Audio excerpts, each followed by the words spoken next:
Karen, listen to this, and all you out there listen to this. There's a white-collar guy at Ford, whom I know, who spent the better part of the last year teaching his eventual replacement in India how to do his job. And now the hammer's fallen, and the white-collar guy's last day is next month. One of the 3,000 salaried workers who's been tossed to the curb.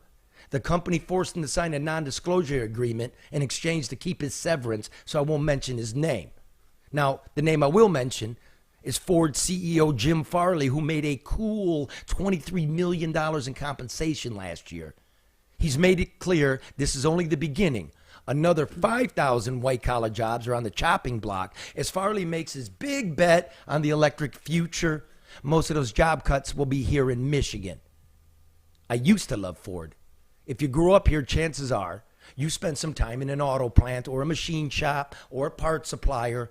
And the big three paid its taxes, which gave us good schools, which prepared us for college, which gave us good jobs, which allowed us to pay back our student loans. Others, family members of mine, good friends, you out there, you went directly to the factory and made a good middle-class life. That's over. So I don't love Ford anymore because Ford doesn't love us. Maximum shareholder profit is now the immutable law, and much of that profit comes in the heaping form of corporate venality and broken promises. As one example, Richard, Ford received more than $100 million this year from the state of Michigan with the promise of upgrading its electric footprint here and creating 3,000 jobs. And then Ford pivots and lays off 3,000 people. A year ago, the company announced a major expansion of its engineering and technology hub in India that already employs 11,000 people. And now with my friend, you can make that 11,001.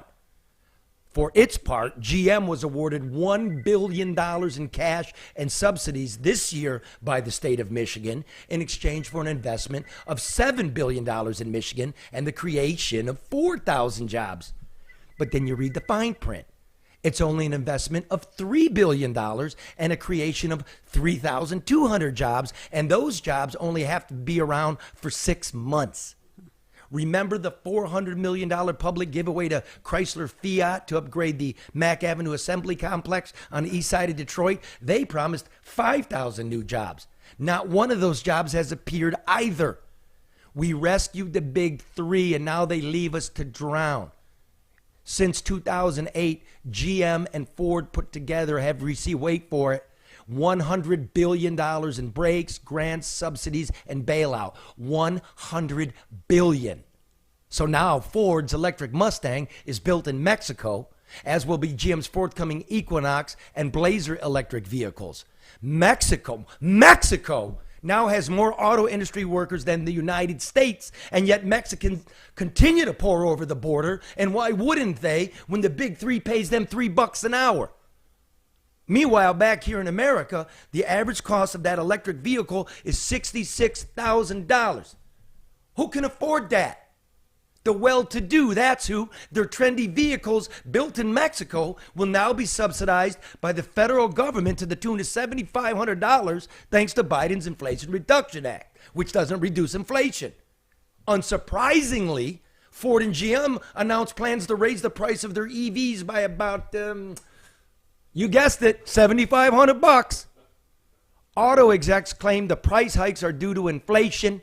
Tell that to the average single working mom in Michigan who makes $26 an hour.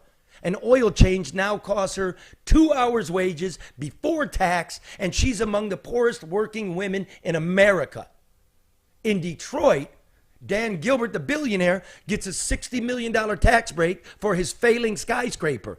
Chris Ilitch, the billionaire, got a $1 billion hockey arena paid in large part with public dollars, and yet he shares no revenue with the poorest big city in America. GM CEO Mary Barra got paid $29 million last year and leaves the Renaissance Center empty. In the past 2 decades, household income in Michigan has dropped almost 10% adjusted for inflation. And we've lost about 40% of our factory jobs. Who loves the big banks or the big three or their yapping poodles in politics and the media? They've turned first world people into second-hand shoppers. Those in the executive suites should open their windows and listen to the rumblings in the streets, or at least pay someone on your security team to do it. As for me, the next car I'm going to buy is a Ford. That's right. I'm going to buy me a car I can afford. And that's the truth. Big tech doesn't like it. Big political parties don't like it. But if you like it, give us a like, give us a subscribe, and hit the bell to be notified. Remember, if you can't sleep, watch the news. You want the news? No BS News Hour.